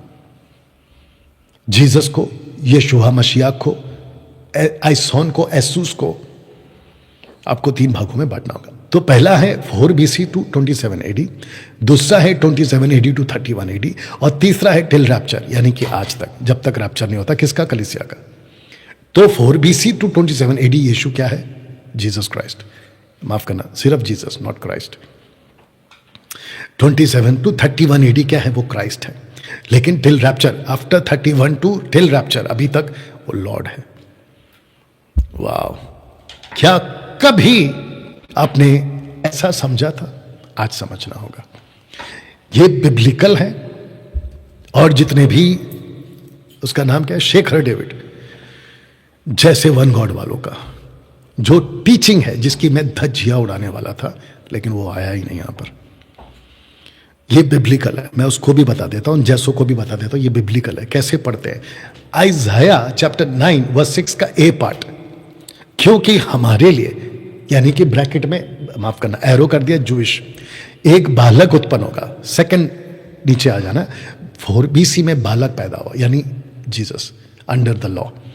हमें एक पुत्र दिया गया अंडर द लॉ। 27 में, 27 क्यों? क्योंकि यीशु का बपतिस्मा हुआ। यीशु का बपतिस्मा कब हुआ? लूका के एंगल से आ जाते हैं, चैप्टर 3 में आ जाते हैं। जानते हो क्या कहा?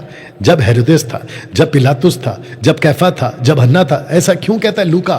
कहता है कि ताकि सटीक डेटा, सटीक डेट उस वक्त के हिसाब से लोगों के पास में हो, सेकुलर हो, पॉलिटिशियंस हो, पॉलिटिकल एंगल हो या स्पिरिचुअल एंगल हो, सारे एंगल से सबको पता चले। और आप जाके देखिए ना, गूगल में, आपकी विकिपीडिया में चेक करो कि आपको यही डेट मिलेगा, 27। खुलेआम आसमान के नीचे, खुले बादल के नीचे, लाखों जूश के सामने पुत्र दिया गया। ऊपर से आवाज क्या आई? ये मेरा प्रिय पुत्र है। ऐसा नहीं कहा कि ये मेरा प्रिय बालक है, नो, उसने पुत्र कहा। पुत्र क्यों चाहिए था? पुत्र ही मरेगा इस्राएलियों के लिए, पुत्र दिया गया था। पुत्र की बात है, सन की बात हो रही है, इसलिए लिखा है एक बिगॉटन सन। ये वही कनेक्शन है जिसको काफी मुसलमान नहीं समझ पा रहे। अब आते हैं बी पार्ट में, और थर्ड एंगल, प्रभुता, गवर्नमेंट। उसके कांधे पे सेप्टुजिंट ट्रांसलेशन को भी चेक करो, और सेप्टुजिंट ट्रांसलेशन को लेके नाचते मत बैठो मुसलमानों। आपका जो हिब्रू ओरिजिनल ट्रांसलेशन है ना, उसके हिसाब से बात कर रहा हूं। या प्रभुता, गवर्नमेंट उसके, यानी कि जीसस के कांधे पर होगी। उसका नाम अद्भुत युक्ति। अब किसका नाम? यीशु का नाम अद्भुत युक्ति। जीसस जूइश के लिए, बालक जूइश के लिए, पुत्र जूइश के लिए, मसीहा जूइश के लिए, लेकिन प्रभु जिसको कहते हैं युड हे वावे, LORD, लॉर्ड, इंग्लिश ट्रांसलेशन के हिसाब से हिंदी में प्रभु, हिब्रू में आपका युड हे वावे, ग्रीक में अदोनाय, तब जाकर लिखा कि उसका नाम अद्भुत युक्ति किसके लिए करेगा? जूश के लिए छुड़ाने के लिए अद्भुत युक्ति करेगा। अनंत काल का पिता जूश के लिए पिता बनेगा, राजकुमार रखा जाएगा, शांति का राजकुमार जूश के लिए। इसलिए जीसस ने कहा यूहन्ना 14 का 26 और 27 में कि मैं अपनी शांति तुम्हें देता हूं। किसको? जूश को। बताइए, अगर इस स्टडी को और इस एंगल को अगर कोई जुटला सकता तो कॉल करिए, और गलत साबित कर सकता तो कॉल करिए ना। दोस्तों, कंटिन्यूशन यानी कि 6 का सेकंड पार्ट यानी कि 7th वर्ड, 9 का 7। आइए पढ़ते हैं। उसकी प्रभुता सर्वदा, किसकी? यीशु की। यानी कि अब कौन बन गया? यीशु लॉर्ड बन गया। प्रभुता सर्वदा बढ़ती रही, उसका शांति का अंत ना होगा। किसका? यीशु का। प्रभु बन चुका है, क्योंकि जीसस ने कहा कि जो मेरे पास आएगा वो शांति का हकदार है। इसलिए वे उसके दाऊद की राजगद्दी पर उस समय से लेकर सर्वदा के लिए न्याय धर्म के द्वारा स्थिर किए और संभाले रहेगा। सेनाओं के यहोवा की धुन के द्वारा यह हो जाएगा। तो अब मुझे बताइए कि परमेश्वर की धुन यानी पिता परमेश्वर की धुन, जो खुद भी यूड है वाव है, उसकी धुन किसके लिए? इज़राइल के लिए। यीशु जो भेजा गया, धुन किसके लिए? इज़राइल के लिए। सारा कुछ इज़राइल के लिए। यूहन्ना 2 का 17। तब उसके चेलों को स्मरण आया कि लिखा है कि तेरे घर की धुन मुझे खा जाएगी। अगर आप वो फोटो देख रहे होंगे कि जीसस ने रस्सी का कोड़ बनाकर शास्त्री फरीसी जो वहां पर पैसे का लेन देन कर रहे थे, गलत काम कर रहे थे, उनको जो मारकर भगाया है ना जीसस ने विद एंगर, आत्मिक गुस्से के साथ में, उसको कहता है कि तेरी घर की धुन ने मुझे खा लिया। और भजन संहिता 69 का 9 क्या कहता? पढ़ो। क्योंकि मैं यानी जीसस कहता है मैं तेरे भवन के निमित्त, यानी कि मैं यानी जीसस की बात कर रहा है, वो जीसस खुद बात कर रहा है। भवन के निमित्त यानी यरूशलेम के निमित्त जलते जलते भस्म हुआ हूं। जो निंदा की जो निंदा वे तेरे करते हैं वही निंदा मुझको सहनी पड़ी। जो निंदा वे तेरी करते हैं यानी कि पिता की करते हैं, वो यीशु को सहनी पड़ी। देख लीजिएगा। बताइए। तो दोस्तों, प्रश्न उठता है कि आपका क्रिसमस का वजह ये शहर है जिसको कहते हैं यरूशलेम। अब तक आपके दिमाग में क्या चल रहा है? यीशु पैदा हुआ वो एक लकड़ी के लिए। कौन सी लकड़ी? जो 2 लकड़ी थी एक बन गई, यानी कि जूडा, यानी कि इज़राइल, यानी कि यरूशलेम। यीशु शहर को देखकर क्यों रो रहा है? क्योंकि यीशु ने कहा कि मैं पैदा ही हुआ था इसके लिए, मैं आया ही था गधे, donkey, ride on a donkey के ऊपर, ताकि ये लोग मुझे विश्वास करें, मुझे पहचाने। यूहन्ना 1:12, जितनों ने मुझ पर विश्वास किया परमेश्वर के संतान होने का अधिकार दिया, जितनों ने नहीं किया वे यीशु को छोड़ के चले गए। वो रो रहा है। तो दोस्तों 4 BC से 27 AD तक 30 साल तक व्यवस्था के अधीन रहा। इसलिए जीसस ने कहा कि मैं व्यवस्था को लोप करने नहीं बल्कि व्यवस्था को पूरा करने आया। आपको बताया व्यवस्था पे पूरा कब करते हैं? जब व्यवस्था पे चलते हैं। तो जीसस ने 30 साल, कुछ लोग पूछते हैं कि जीसस 30 साल तक क्या कर रहा था? तो जीसस 30 साल तक व्यवस्था पे चल रहा था, या व्यवस्था पे चल रहा था। 30 साल क्यों? क्योंकि जूश के हिसाब से जो प्रीस्ट बनते हैं, जो याजक बनते हैं, वो 30 साल के एज तक नहीं बनते, 30 साल के बाद ही बनते। राजा दाऊद, जोसेफ, राजा सुलेमान, जितने भी कॉन्सेप्ट है किंग्स के, सब 30 ईयर्स का एज पे ये प्रथा थी, ये कानून था। तो मेरा प्रश्न उठता है, 1 से लेके 30 साल तक क्या कभी क्रिसमस बनाया गया?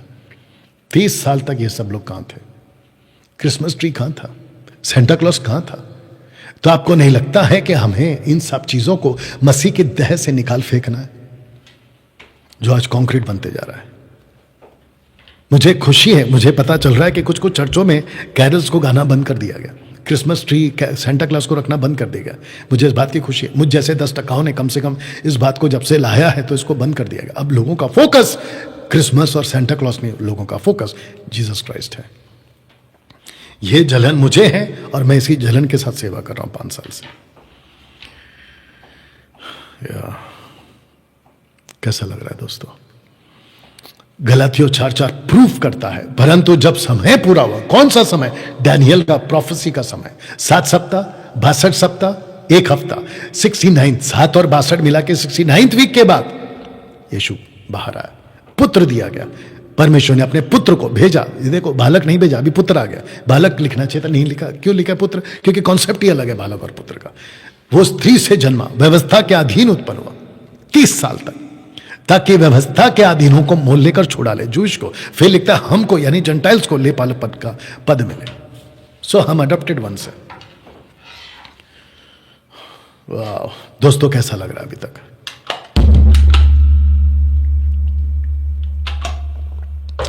तीस साल के बाद में सेकंड पार्ट 27 to 31 AD, 3.5 साल तक मसीह, यानी कि मसीह शब्द कितनी बार है? मैंने बोला 39 टाइम्स तनाक में। 3.5 साल तक यीशु कौन था बताते हैं। मसीह ने जो हमारे लिए यानी जूश के लिए श्रापित बना, यीशु सबके लिए श्रापित नहीं बना। दिमाग में गांठ बांध लो, यीशु सिर्फ श्रापित बना जूश के लिए। मसीह ने जो हमारे लिए यानी कि हमारे लिए जूश के लिए श्रापित बना, हमें मोल लेकर, जूश को मोल लेकर व्यवस्था के श्राप से छुड़ाया। क्योंकि लिखा है कि जो कोई काठ पर लटकाया जाता है क्रूस पर, ऑन द ट्री, वो श्रापित है। किसके लिए? जूश के लिए, आपके लिए। ये जो बॉडी दिया गया था ना, मरियम के पेट से जो पैदा हुआ था ना, ये बॉडी जो है ना, ये गॉड नहीं है। इसके अंदर जो था ना, वो गॉड है। क्योंकि गॉड कभी क्रूस पे नहीं मरता और गॉड कभी श्रापित नहीं होता। मेरे लिए एक तह तैयार किया। कौन कहता है? हिब्रू 10:5। अब इसको पढ़ते हैं। क्योंकि जो काम व्यवस्था श्राप के कारण दुर्बल होकर ना कर सकी, उसी को परमेश्वर ने किया। अर्थात अपने ही पुत्र को, अभी बालक नहीं आ रहा है, पुत्र आ रहा है, अपने ही पुत्र को पापमय शरीर की समानता में पाप के बलिदान होने के लिए भेजकर शरीर पर पाप पर दंड किया, शरीर में पाप पर दंड किया गया। अब लिखा है कि जो पाप से आ गया था, उसी को परमेश्वर ने पाप ठहरा। याद रखो, यीशु को पापी नहीं बोलना। यीशु को आप पाप बोल सकते हैं। पापी वो होता है जो पाप करता है, पाप वो होता है जिसने किसी का पाप लिया है। अब बताइए दोस्तों, क्रिसमस कहां है 3.5 साल तक? ऐसा वाला। अब बात करते हैं लॉर्ड की। Jesus the Lord, act chapter 1:3। उसने दुख उठाने के बाद बहुत से पक्के प्रमाणों से अपने आप को जीवित दिखाया। 40 दिन तक वह उन्हें दिखाई देता रहा। परमेश्वर के राज्य की बातें करता। आप जरा ध्यान से सुनो। आप जब परमेश्वर के राज्य की बात करते हैं, आप जब यीशु के जी उठने के बाद की बात करते हैं, आफ्टर असेंशन की बात करते हैं, आफ्टर रेजरेक्शन की बात करते हैं, तो जीसस ने कभी भी खुद को मैं यीशु हूं, मैं बालक हूं, मैं पुत्र हूं, किसी भी ने नहीं कहा। बल्कि जीसस को कहा गया परमेश्वर का प्रभु। प्रूफ करता हूं, वचन से या काम से जो भी करो सब प्रभु यीशु के नाम से करो। प्रभु यीशु के नाम से करो। डैनियल भाई, प्रभु यह शब्द पहली बार कहां आया? हिब्रू बाइबल वाला परमेश्वर जो खुद हिब्रू गॉड है, जो अब्राहम को चुना। इब्री अब्राहम, इब्री अब्राहम, नॉट इब्राहिम। इब्राहिम मुस्लिम्स बुलाते हैं, जोइश लोग अब्राहम बुलाते हैं। अब्राहम, इब्री, इब्री मतलब हिब्रू शब्द में इवरी मतलब अलग किया हुआ। यह शायद कहता जब वो अकेला था तब परमेश्वर ने उसको बुलाया। निम्रोद के टाइम पे पूरी मानव जाति मूर्ति पूजा हो गई थी। अब्राहम एक अकेला था जो यहोवा को मानता था। यहोवा, यूड है वाव है, यावे, नॉट जावे। जहोवा नहीं बुलाते। हम जे नहीं डाल सकते क्योंकि जे जो आपका जे लेटर कभी था ही नहीं। ये तो बाद में आया जब इंग्लिश आया। जहोवा विटनेस वाले बुलाते जहोवा, जहोवा। जे हम बुलाते यहोवा। राइट, जो सही उच्चारण है यहोवे, यहोवे, यहोवा। यूड है वावे कब मिला? एक्सोडस चैप्टर 3 में मूसा को परमेश्वर ने भेजा, जाके छुड़ा के लेकर। मूसा बोलता है तेरा नाम क्या? बोला मेरा नाम क्यों पूछता है? मेरा नाम तो एहे अशेर एहे। इसका मतलब है मैं हूं सो हूं। एहे अशेर एहे, मैं हूं जो हूं। फिर उसने कहा कि जाके कहो अब्राहम का परमेश्वर, इसहाक का परमेश्वर, याकूब का परमेश्वर। बोला वो क्या बुलाते थे? यहोवा बुलाते थे।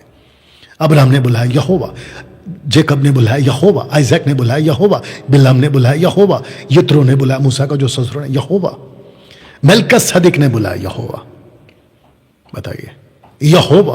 तो यहोवा जो शब्द है वो आपका हिंदी शब्द है। यूड हे वाव जो है वो आपका हिब्रू शब्द है। और फिर उसके बाद में आपका जो ग्रीक शब्द है वो है आपका, जिसको आप लॉर्ड कहते हैं। फिर इंग्लिश में आप लॉर्ड कहते हैं और हिंदी में आप प्रभु कहते हैं। दोस्तों कैसा लग रहा है? तो पौलुस कहता है कि जब भी तुम प्रार्थना करो, खिरियोस भी कहते हैं आप उसको, आदोनाय, खिरियोस। ये सब हमारे बाइबल कॉलेज में सिखाया जाता है। प्रभु यीशु, यीशु नहीं है, प्रभु है, प्रभु। आप कुछ लोग कहते हैं कि यीशु के नाम से दुष्ट आत्मा निकलेगा, बिल्कुल नहीं निकलेगा। आपको प्रभु बोलना होगा। देख लो वचन, पौलुस कहता है जो भी करो प्रभु यीशु के नाम से करो। यीशु के नाम से, प्रभु यीशु के नाम, आपको प्रभु डालना ही पड़ेगा। मुक्ति दिलाए यीशु नाम, गलत गाना है। शांति दिलाए यीशु नाम, गलत गाना है। प्रभु यीशु दिलाता है शांति, प्रभु यीशु दिलाता है मुक्ति, यीशु नहीं, प्रभु यीशु। अदोनाय, किरियोस, यूड है भाव है दिलाता है ना। फिलिपियो 2:11 क्या कहता सुनो, परमेश्वर पिता की महिमा के लिए हर एक जीव अंगीकार कर ले कि यीशु मसीह प्रभु। यीशु 30 साल का, मसीह 3.5 साल का, प्रभु अनंत काल का। कभी ऐसे भी तो बाइबल पढ़ लिया करो कि यदि तो अपने मुंह से यीशु को प्रभु जानकर अंगीकार करे, अपने मन से विश्वास करे, परमेश्वर पिता ने उसे मरे हुए में से जिलाया, तो निश्चय उद्धार पाएगा। जब तक आप यीशु को प्रभु स्वीकार नहीं करोगे, आपका उद्धार नहीं होगा। सीधी बात, यीशु यीशु बोलने से कुछ नहीं होने वाला है, प्रभु यीशु बोलना पड़ेगा। उसके वस्त्र और जांघ पर यह नाम लिखा था, राजाओं का राजा, प्रभुओं का प्रभु। यहां पर यीशु शब्द का है। बत्ती जली। पौलुस क्या कहता है पता है? पहला थिस्सलुनीके उसका 4 अध्याय, अगर मैं गलत नहीं हूं, प्रभु ऊपर से नीचे आएगा, आवाज लगाएगा रैप्चर के टाइम पे। वहां यीशु शब्द नहीं है, प्रभु है। प्रधान दूत की तुरी, प्रभु, यीशु शब्द नहीं है वहां पे। पहला कुरिन्थियों 12:3। इसलिए मैं तुम्हें चेतावनी देता हूं कि जो कोई परमेश्वर की आत्मा की अगुवाई से बोलता है, वो नहीं कहता कि यीशु श्रापित है, ना कोई पवित्र आत्मा के बिना कह सकता कि यीशु प्रभु है। इसका मतलब पवित्र आत्मा अगुवाई करता है यीशु को प्रभु बुलाने के लिए। दोस्तों कैसा लग रहा है अभी तक? पहला कुरिन्थियों 8:9, माफ करना 8:6। तो भी हमारे निकट तो एक ही परमेश्वर है अर्थात पिता, जिसकी ओर से तो सब वस्तुएं हैं और हम उसी के लिए हैं, और एक ही प्रभु अर्थात यीशु मसीह, एक ही प्रभु अर्थात यीशु मसीह। तो जो प्रभु बन चुका है जो कभी यीशु था, जो प्रभु बन चुका है जो कभी मसीह था, आज आप उसको यीशु मसीह नहीं बुलाओगे, बल्कि आप उसको प्रभु बुलाओगे। लिखित है आपके सामने ना। दोस्तों आपको बताता हूं, और मैं समाप्ति पे भी आ चुका हूं, मैं आपको बताता हूं कि माजीज, ज्योतिषी जिसको कहते हैं, वाइज मैन जिसको कहते हैं, वो 3 नहीं थे, 3 से ज्यादा थे, बट क्योंकि 3 टाइप का गिफ्ट दिया इसलिए 3 बोल देते हैं। उसने लोगों के सब आयोजकों और शास्त्री फल इकट्ठे करके उनसे पूछा कि मसीह का जन्म कहाँ होना चाहिए। उन्होंने नहीं पूछा कि यीशु का जन्म कहाँ हुआ है, नहीं पूछा। उन्होंने पूछा मसीह का जन्म कहाँ। ये इनको कहाँ से पता चला मसीह कौन होता है? डैनियल की किताब से। क्यों पता चला? क्योंकि डैनियल ही था जो इन माजीज के ऊपर चीफ था, हेड था। डैनियल इनको सिखाता होगा, कहता होगा एक ऐसा वक्त आएगा कि हम आजाद हो जाएंगे, एक ऐसा वक्त आएगा कि बेबीलोन खत्म हो जाएगा, एक ऐसा वक्त आएगा जब मीडो पर्शिया आएगा, एक ऐसा वक्त आएगा जब बादशाह सिकंदर आएगा। ये डैनियल ने प्रोफेसी करी है। एक ऐसा वक्त आएगा जब एंटी क्राइस्ट आएगा। बोला उसके पहले क्या होगा? बोला एक पत्थर आएगा, एक चट्टान आएगा। वाह, वो मसीहा होगा। मसीहा क्या करेगा? मसीहा इजरायलियों को छुड़ाएगा जिसको आज इन लोगों ने गुलाम बनाया। ऐसा डैनियल ने सिखाया होगा। तब जाकर वो पूछते ढूंढते ढांढते तारा दिखाई दे रहा है।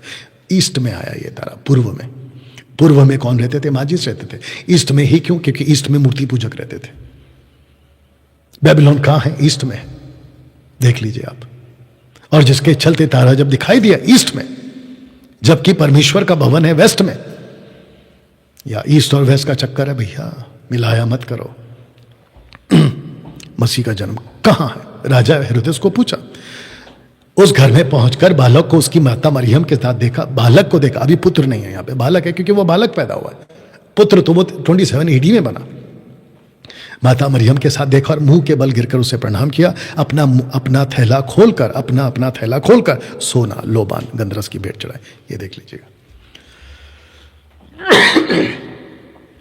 दोस्तों अभी प्रश्न उठता है कि ये 3 ही क्यों? फ्रैंकिनसेंस यानी कि धूप जलाने की, खुशबू देने वाला। तो प्रश्न उठता है कि 30 साल तक यीशु क्या था? अपने जीवन से खुशबू देने वाला चरित्र। कड़वा गोंद जिसको कहते हैं मर, ये क्या है? जो यीशु ने सूली पर जब सिर का लिया था तो कड़वा था। ये मृत्यु को दर्शाता है। गोल्ड क्या दर्शाता है? राजा को दर्शाता है। क्योंकि यीशु यहूदियों का राजा है।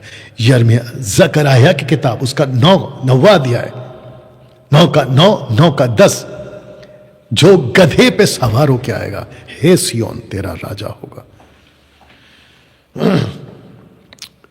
अब इसको पढ़ते हैं। लिखा है 60 का 1 में लिखा है कि उठ प्रकाशमान हो, क्योंकि तेरा प्रकाश किसका? इस्राएलियों का आ गया है। यहोवा का तेज तेरे ऊपर, इस्राएल के ऊपर उदय हुआ है। यह उदय कौन हुआ है? यीशु। लेकिन यीशु को क्या कह रहा है? यहोवा का तेज। देख, पृथ्वी पर तो अंधियारा है, राज्य राज्य के लोग पर घोर अंधकार छाया हुआ है, परंतु तेरे ऊपर यहोवा उदय हुआ। पूरी पृथ्वी पर अंधकार है। क्यों? मूर्ति पूजा था, निम्रोद के द्वारा लाया हुआ, लकड़ी और पत्थर की ईश्वर की आराधना। लेकिन तेरे ऊपर, मतलब इस्राएल के ऊपर कोई उदय हुआ है। अंधकार छाया पर तेरे ऊपर यहोवा उदय हुआ है। अब बताओ, मरियम के पेट में यीशु पैदा हुआ था? नहीं। Emmanuel, Isaiah chapter 7 verse 14, Emmanuel. एक कुंवारी गर्भवती होगी, उसका नाम इमैनुअल। इमैनुअल का मतलब क्या है? परमेश्वर हमारे साथ। दोस्तों, कैसा लग रहा है? यह है क्रिसमस, इसको कहते हैं क्रिसमस। आशा करता हूं कि फेसबुक और यूट्यूब पे आप लोग जितने सुन रहे हैं, आप लोग इस बात को समझ रहे होंगे। उसका तेज तुझ पर प्रकट होगा, अन्य जाति तेरे पास प्रकाश के लिए और राजा तेरे आरोहण के प्रताप की ओर आएंगे। यस बेटा, या यू अंडरस्टैंड? किसके पास आएंगे? इस्राएल के पास आएंगे। अब मुझे बताइए, क्रिसमस के असली वजह को समझने के लिए हमको कहां जाना होगा? हमको जाना होगा तनाख में, हमको जाना होगा ओल्ड टेस्टमेंट में, हमको जाना होगा तोरहा के पास, ना कि कैथलिक प्रोटेस्टेंट के ग्रुप के पास। अन्य जातियां तेरे पास आकर प्रकाश के लिए, राजा तेरे आरोहण के प्रताप की ओर आएंगे। अपनी आंखें चारों ओर उठाकर देख, तू वे सब के सब इकट्ठे होकर तेरे पास आ रहे हैं। तेरे पुत्र दूर से आ रहे हैं, तेरे पुत्रियां हाथों हाथ पहुंचाई जा रही हैं। किसके पास? इस्राएल के पास। तेरे देश में ऊंटों के झुंड, मिधान और एपादेशी के सांडनियां इकट्ठी होंगी। अब जरा देखिए, ऊंट कहां से आ रहे हैं? शिबा के सब लोग आकर सोना लोबान भेंट लाएंगे, यहोवा का गुणवाद आनंद से करें। अब बताइए, माजिस का आना, ये तो पहले से प्रोफेसी हो गया था। ये पहले से ऊंट आएंगे, ये देखो ऊंट आएंगे, ये देखो ऊंट आएंगे, भेंट लाएंगे, लोबान लाएंगे, गंधरस लाएंगे, सोना लाएंगे। ये पहले से पता चल गया था ईसाया को। तो दोस्तों, 70 वीक्स के बाद में आइए देखते क्या हुआ। तो 457 में मंदिर फिर से बन गया। राजा हेरोदेस का जब जीसस आए थे तब तक चला ये। 70 AD के बाद में डिस्ट्रॉय हो गया, क्योंकि जीसस ने कहा था अगर तुम मेरी आराधना नहीं करोगे तो पत्थर चिल्लाएंगे। पत्थर कहाँ चिल्लाए? टूट गए। ये पत्थर कौन है आज? वेस्टर्न वॉल ऑफ जेरूशलेम अभी भी है, इकट्ठा करके बनाया गया। 4 BC में बर्थ ऑफ जीसस क्राइस्ट, 27 में बैप्टिज्म ऑफ जीसस क्राइस्ट, 31 में डेथ ऑफ जीसस क्राइस्ट। लेकिन 34 में कुछ हो गया। 34 में स्टीफन को मार दिया। स्टीफन को कहां मारा? नगर के बाहर। जीसस को कहां मारा? नगर के बाहर। जैसे ही पता लगा स्टीफन मर गया, यीशु खड़ा हो गया और सुसमाचार तितर बितर हो गया। 34 के बाद एक्ट चैप्टर 8 का 4 बहुत जरूरी है, क्योंकि एक्ट चैप्टर 8 में स्टीफन की मृत्यु हो गई थी, उसको दफना दिया गया था, और जैसे ही दफन हो गई, प्रोसिक्यूशन पीक पे पहुंच गया और साउल कलीसिया को सताने लगा, और फिर उसके बाद सुसमाचार यरूशलेम से हट गया। सुसमाचार मंदिर से हट गया, सुसमाचार इजरायलियों से हट गया, आज भी, आज तक। और जिसके चलते हुआ क्या दोस्तों? यह सुसमाचार अन्य जाति में पहुंच गया। तितर बितर कलीसिया फैल गई। थोमा भारत आया 52 में, केरला, चेन्नई, आंध्रा आने वाला था, पत्थर से मार दिया सड़क में। आता तो शायद पता लगता आंध्रा के लोगों को, महाराष्ट्र के लोगों को, लेकिन सुसमाचार बिगड़ गया। जिस सुसमाचार को फैलाया था 34 के बाद वो बिगड़ गया। उद्धार के लिए सारा खेल सुसमाचार का। अगर आपके पास में सही सुसमाचार नहीं पहुंचा, गई भैंस पानी में। आइए पढ़ते हैं गलातियन 1:6। मुझे पौलुस कहता है आश्चर्य होता है कि जिसने तुम्हें मसीह के अनुग्रह के से बुलाया उससे तुम इतनी जल्दी फिर कर और ही प्रकार के सुसमाचार की ओर झुकने लगे। और ही प्रकार के, तो एक होता है मसीह का सुसमाचार, ये देख लिए मसीह का सुसमाचार, नीचे है और ही प्रकार का। तो एक है मसीह का सुसमाचार और दूसरा है और ही प्रकार का सुसमाचार। आज आपके पास कौन सा है? तो मैंने रखा है कि आपका उद्धार मसीह के सुसमाचार अनुसार ही होगा। तो आज आपके पास कौन सा सुसमाचार है? 90% कलीसियाओं में और ही प्रकार का सुसमाचार ऑलरेडी जा चुका है। मैं बता रहा था कल, गांव में, शहरों में, गलियों में क्रूस पहुंच चुका है, चर्च की घंटी पहुंच चुकी है, घंटा घंटी, चर्च की इमारत पहुंच चुकी है, बाइबल पहुंच चुकी है, लेकिन सही सुसमाचार नहीं पहुंचा है। डुप्लीकेट्स पहुंच चुके हैं, ओरिजिनल नहीं पहुंचा है। इसलिए मैंने ये लाइन लिखा है, मसीह का सुसमाचार ही आपका उद्धार का कारण होगा। अर्ली चर्च सुसमाचार को लेकर बहुत सख्त थी। पढ़ते हैं, हे प्रियो, जब मैं तुम्हें उद्धार के विषय में लिखने में अत्यंत परिश्रम से प्रयत्न कर रहा था जिसमें हम सब सहभागी हैं, तो मैंने तुम्हें यह समझाना आवश्यक जाना कि उस विश्वास के लिए पूरा यत्न करो जो पवित्र लोगों को एक बार सौंपा गया था। दोस्तों, एक ही सुसमाचार है। और आपको पता है अर्ली चर्च क्या करती थी? शास्त्रों के हिसाब से सुसमाचार को प्रचार करती थी, शास्त्रों के हिसाब से सुसमाचार को स्टडी करती थी। मैं बताता हूं, 1 कुरिन्थियों 15:1 में, हे भाइयों, मैं तुम्हें वही सुसमाचार बताता हूं जो पहले सुना चुका हूं, जिसे तुमने अंगीकार भी किया था, जिसमें तुम स्थिर भी हो। अब सुनो वचन 2, उसी के द्वारा तुम्हारा उद्धार भी होता है, यदि उस सुसमाचार को जो मैंने तुम्हें सुनाया स्मरण रखते हो, नहीं तो तुम्हारा विश्वास करना व्यर्थ है। ऐसा क्यों कहा पौलुस ने? क्योंकि पौलुस को भी पता है कि अगर वो सुसमाचार ना है जो मसीह का सुसमाचार है, तो आपका व्यर्थ विश्वास करना व्यर्थ। वचन 3, इस कारण मैंने सबसे पहले तुम्हें वही बात पहुंचा थी जो मुझे पहुंची थी कि पवित्र शास्त्र के वचन के अनुसार यीशु मसीह हमारे पापों के लिए मारा गया, गाड़ा गया, पवित्र शास्त्र के अनुसार तीसरे दिन जी उठा। अगर शास्त्र के हिसाब से आपका उद्धार होता है, शास्त्र के हिसाब से, ओके, शास्त्र के हिसाब से अगर आपका उद्धार होता है तो तुम सही हो। शास्त्र के हिसाब से पौलुस जब प्रीच करते थे ना, तो लोग चेक करते थे। एक्ट चैप्टर 27:11 चेक करते थे, 17:11 चेक करते थे पौलुस सही बोल रहा है कि नहीं बोल रहा है।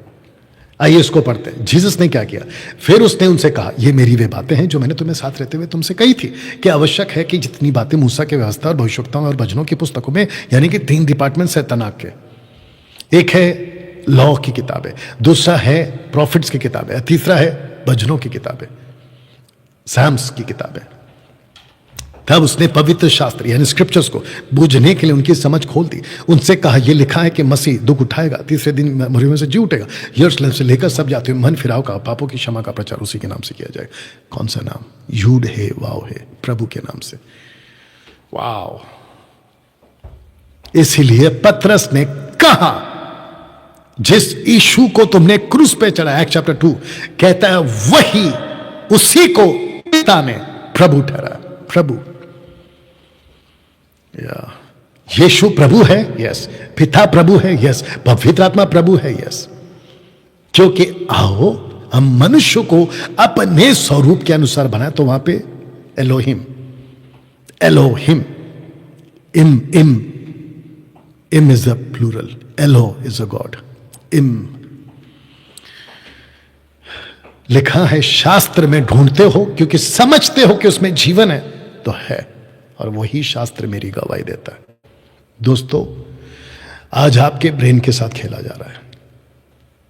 दूसरे शब्दों में, मुंबई की भाषा में अगर मैं कहूं, आपको उद्धार पाते ही उल्लू बनाया जा रहा है। उल्लू।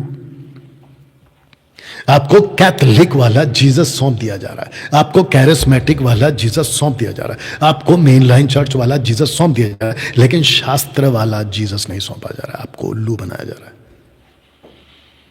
या आपको उल्लू बनाया जा रहा है। 2 कुरिन्थियों 4 का 2, परंतु हमने लज्जा के गुप्त कामों को त्याग। लज्जा क्यों? क्योंकि 2 तिमोथी चैप्टर 2 वर्स 15-16 में क्या लिखा पता है? तिमोथी को कहता है कि वचन को ठीक से काम में लाना, नहीं तो तू लज्जित होगा।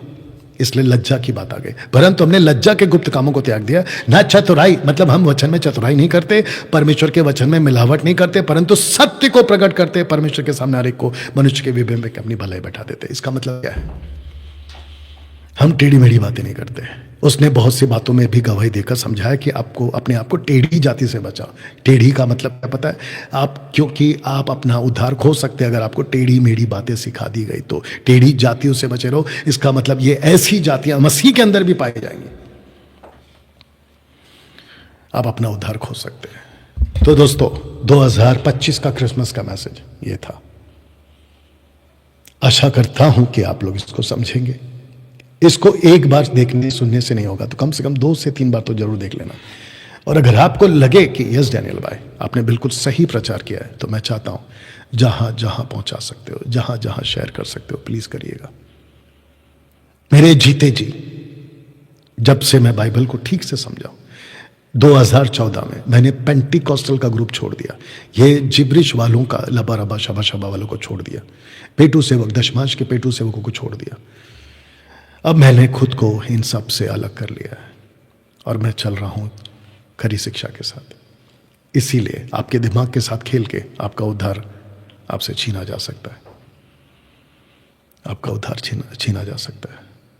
चलिए दोस्तों, इस स्लाइड के साथ आज की जो बातें हैं मैं यहां पे फिनिश कर रहा हूं। Message, Christmas message from Jewish angle. 2026 में अपने चर्च में से ये कॉन्सेप्ट को निकाल फेंकिए, क्रिसमस ट्री को निकाल फेंकिए। Yeshua Mashiach, Jesus Christ the lord, यूड है वाव है, जिसको प्रभु कहते हैं हिंदी में, जिसको कैपिटल LORD लॉर्ड कहते हैं, जिसको ग्रीक में क्रियोस कहते हैं, जिसको हिब्रू में अदोनाई, यूड है वाव है, उसको अपने जीवन में लाइए। आइए प्रार्थना करें। सृष्टिकर्ता पिता, तेरा धन्यवाद प्रभु। मैं जानता हूं न बल से न शक्ति से, पर तेरी आत्मा से। यशायाह 55:11, तेरा वचन बिना काम किए नहीं लौटेगा। प्रभु मेरी प्रार्थना है मसीह की दह, मसीह कलीसिया और प्रभु जितने तेरे लोग हैं जिसको तूने बुलाया, सब के सब सत्य को जाने, तेरे पीछे चले और अपना जीवन सेव करें। प्रभु आप ऐसा कर रहे हैं, उसके लिए मैं आपका धन्यवाद देता हूं। सब कुछ तेरे हाथों में सौंपते हैं। ये प्रार्थना प्रभु यीशु के नाम से, आमीन। एक अनाउंसमेंट याद आ गया दोस्तों। अनाउंसमेंट ये है कि 31 की नाइट की प्रार्थना फेसबुक और यूट्यूब पे लाइव होगी, चेंबूर के ACF हॉल से। वक्त मैं आपको सोशल प्लेटफॉर्म पे डाल दूंगा। चलिए अपना ख्याल रखें, मिलते हैं 31 नाइट प्रार्थना में।